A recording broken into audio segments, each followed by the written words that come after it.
We didn't, frankly, we didn't notice much difference in the way the house felt until we got the utility bills. Then we noticed quite a bit of difference.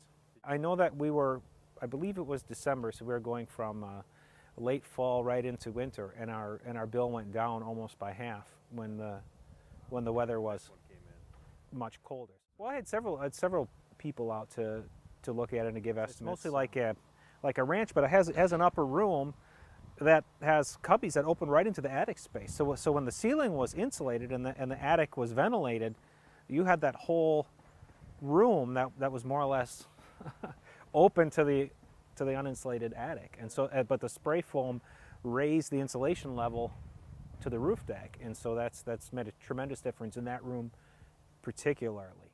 I mean, like when Dan said, "But it's not ventilated."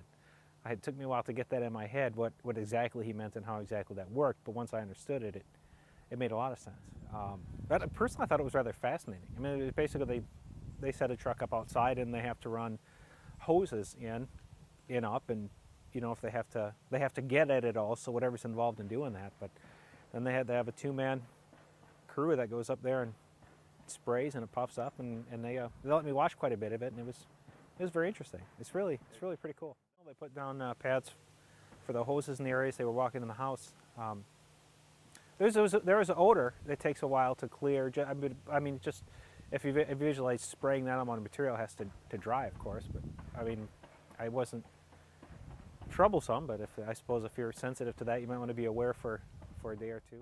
We didn't, frankly, we didn't notice much difference in the way the house felt until we got the utility bills. Then we noticed quite a bit. I know that we were, I believe it was December, so we were going from late fall right into winter, and our bill went down almost by half when the weather was much colder. Our house is very comfortable. Now, almost to the point where if I have a lot of company coming over, I have to make sure I don't have it too warm, because it will get warm. Dan answered all my questions, and I probably had more questions than most. Yeah, but I think it's a great product. I mean, I suppose everyone's got to weigh it out and make the decision. But if definitely you want in my opinion, the best way to go, you know, and it's going to have long-term return, I think it's worth looking into.